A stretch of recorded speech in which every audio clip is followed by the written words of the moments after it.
वट सावित्री व्रत की कथा। क्यों होती है इसमें बरगद के पेड़ की पूजा? सुहागन स्त्रियों को ये कैसे पूजा करनी चाहिए? राम राम जी की दोस्तों, मैं दीक्षित आप सभी का स्वागत करती हूँ हमारे YouTube चैनल पे।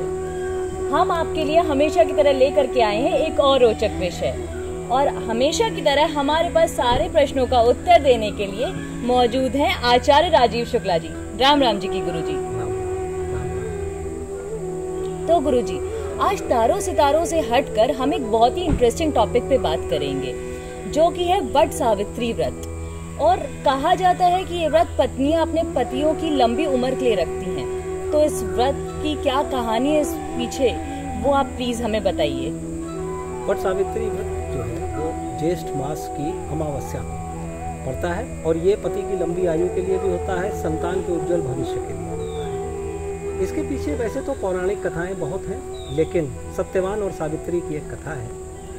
और उसमें एक राजा थे, उनके कोई भी संतान नहीं हो रही, तो माता सावित्री की उन्होंने उपासना की। उनके आशीर्वाद से एक तेजस्वी कन्या हुई। अब वो तेजस्वी कन्या ऐसी थी कि उसके योग्य वर नहीं मिल रहा था, तो उसका वर ढूंढने के लिए राजा ने कहा तुम स्वतंत्र हो, तुम ही वर कर लो, किसी का वरण कर लो। तो उसने सत्यवान का वरण किया। वो भी एक राजपुत्र थे। तो उनका जैसे ही वरण किया तो उस समय नारद जी का आह्वान किया, और इनके पिताजी ने पूछा कि कैसा रहेगा विवाह। तो नारद जी ने कहा वो लड़का तो बहुत अच्छा है सत्यवान, लेकिन इसने ये किसका वरण कर लिया, उसकी आयु तो उतनी अच्छी है नहीं, वो अल्पायु। तो उसके बाद उन्होंने कहा महाराज इस प्रकार से कैसे इस चीज़ से निवृत्ति होगी। तो कहने लगे कि ये आपकी पुत्री सावित्री, इसका नाम है, और ये इतनी तेजस्वी ओजस्वी है कि ये अगर जो भी अपना तप करेगी उसके हिसाब से आप वैसे तो चाहें तो आप मना भी कर सकते हैं। तो सावित्री से कहा कि तुम बेटा इसको मना कर दो। तो सावित्री ने कहा नहीं पिताजी, हमारे वहाँ जो आर्य स्त्रियाँ होती हैं वो एक बार किसी को भी पति मान के वरण कर लेती हैं, तो उसके बाद दूसरे को नहीं मानती हैं। संकल्प भी ब्राह्मण एक बार दिलाते हैं, तो इसीलिए उसने वरण कर लिया। तो जब उनके बुरे दिन शुरू हुए, सत्यवान का राजपाट चला गया, यानी कि सावित्री के सास ससुर का परिवार का चला गया, और राजपाट भी चला गया, साथ में वो अंधे भी हो गए, उनके ऊपर दुखों का पहाड़ आ गया। वन में रहने लगे। एक दिन सत्यवान जो है वन में लकड़ी लेके आ रहे थे, काट के ला रहे थे, तो उसी में उनकी सीने में दर्द हुआ और सर में दर्द हुआ, और वो मूर्छित हो गए। यमराज जी लेने आए। तो यमराज जी जब लेने आए तो सावित्री ने उनको ले जाने की अनुमति ही नहीं दी, और यमराज जी के अनुनय विनय और बहुत सारी स्तुति बहुत सारी वो की। तो यमराज जी ने कहा कि मैं तुम्हारे पतिव्रता धर्म से प्रसन्न हूँ, तुम मांगो कोई वर मांग लो। तो उन्होंने 3 वर मांगे। उन्होंने कहा एक तो हमारे सास ससुर की आंखें आ जाए, दूसरा उनको उनका राजपाट वापस आ जाए, और तीसरा जो वर मांगा उन्होंने कहा मेरी 100 संतानें हों। तो यमराज जी ने कहा तथास्तु। तो जब जाने लगे, प्राण लेके कहने लगे कि अब आप मेरे पति को ले जा रहे हैं, मेरी 100 संतानें कैसे होंगी। तो इसलिए उनको उनके हट के सामने झुकना पड़ा। तो ये कथा है इसमें, और इसमें पति की लंबी आयु के लिए सावित्री सत्यवान की कथा है। जी गुरुजी, हमारे दोस्तों को ये जान के एक नई जानकारी मिली होगी इसके जरिए। और गुरुजी, इस व्रत का पूजन जो विधि है वो शास्त्रों के अनुसार क्या है?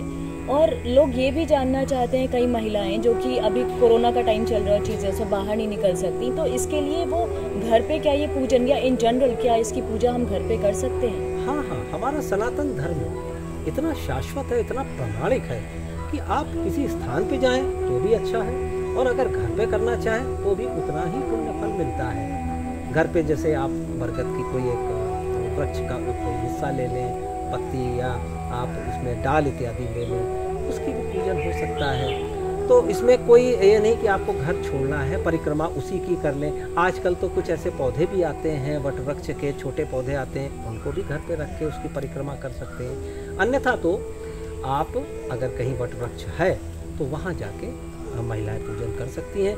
वो चाहे घर पे कर लें और चाहे बाहर कर लें, पुण्य एकदम सबका एक ही मिलता है। हाँ, आपने पूछा कि इसकी परिक्रमा की और इसकी पूजन की विधि क्या है, तो परिक्रमा बहुत इंपॉर्टेंट होती है।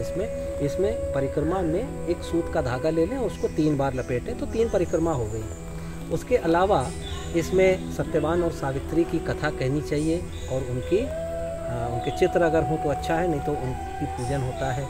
और उसके अलावा चने इत्यादि का भोग इत्यादि लगता है।